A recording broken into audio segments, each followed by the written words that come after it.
Good morning. This morning we're looking at Objective Corporation, an Australian success story. Here are the fundamentals. Objective, as you'll see over here, is an IT company specialising in software and services. And the particular thing that I'd invite you to notice is that they are focused on the public sector. So while the company isn't a moat, it doesn't have any effective monopoly, it has chosen to focus its efforts on what, as we all know, is an ongoing growth area into the future. There's no time the public sector is getting any smaller anytime soon. You'll see it doesn't have a great PE ratio, which is not unusual for IT companies that don't own a lot of stuff except intellectual property. Debt to equity is not bad at all. They're not paying a dividend. They're a relatively young company. Well, they're not a relatively young company, but their success is relatively new. So overall, not a remarkable company, but one for which there's a lot of prospect for growth. So here is the basis of that prospect, the financials. You can see that the company has fantastic financials in terms of predictable, consistent growth in earnings. This is the key consideration for any investor. It's all about earnings. That's what the PE ratio is all about. Equity, what you can say is that it is a very consistent and solid return. Here are the dividends, nothing to pay a lot of attention to.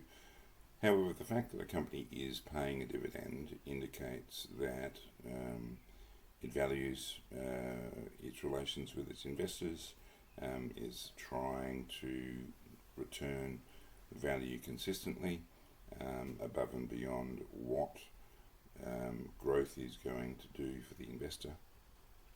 Of course, part of the wider conversation behind BuyPointASX is how investors take profits. But the sad reality is that most ordinary investors don't take profits. So that's what dividends are for.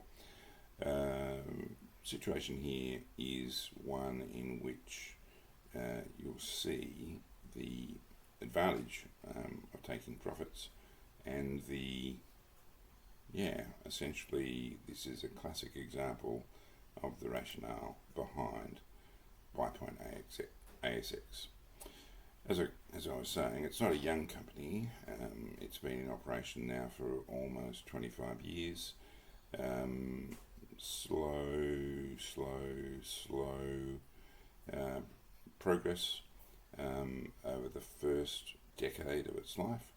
Then obviously it started encountering success, minor setback after COVID, but this is an IT company supplying its product to the public sector, and the public sector went into overdrive during COVID.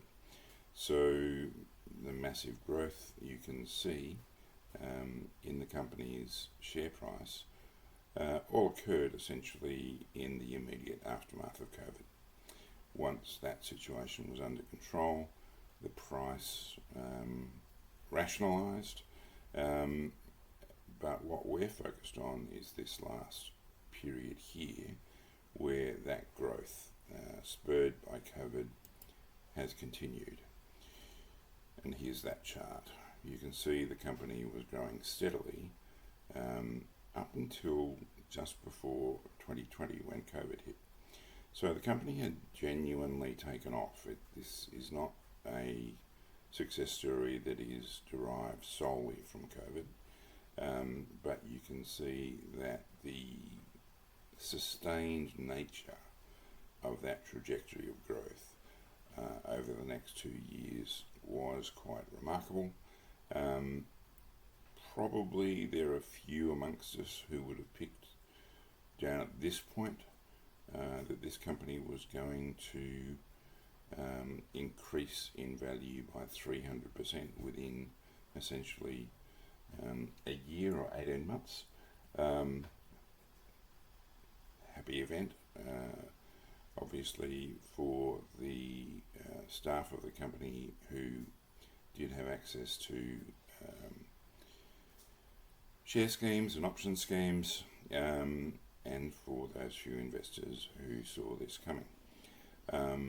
As I said, subsequent to this peak in late 2021, the price started to rationalise.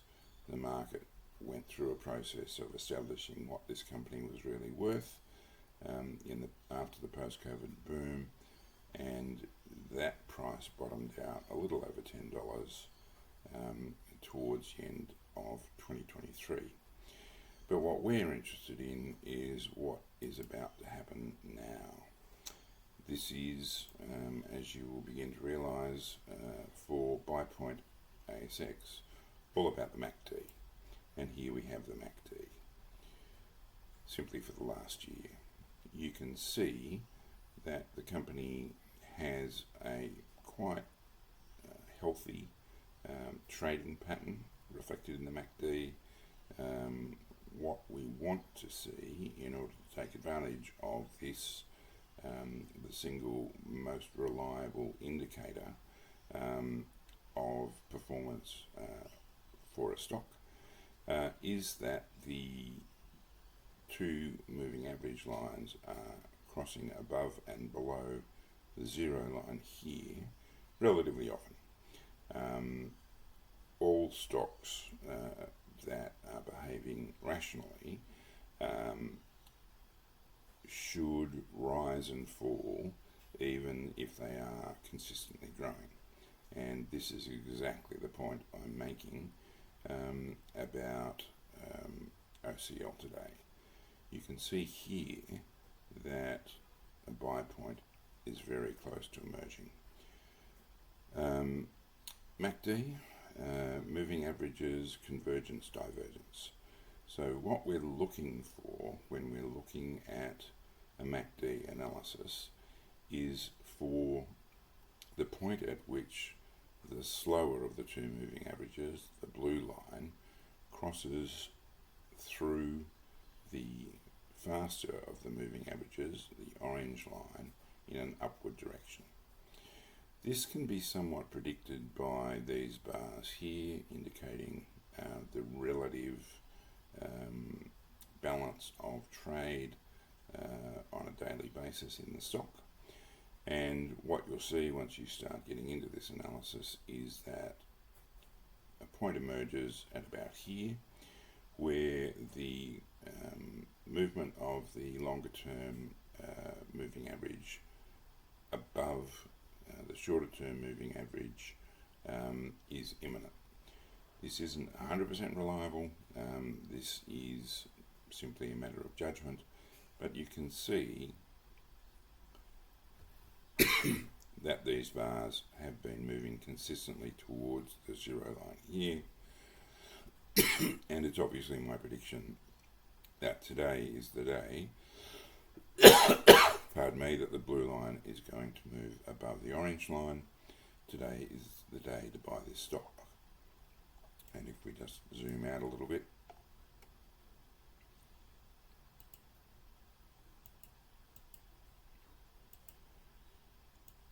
you get the bigger picture here.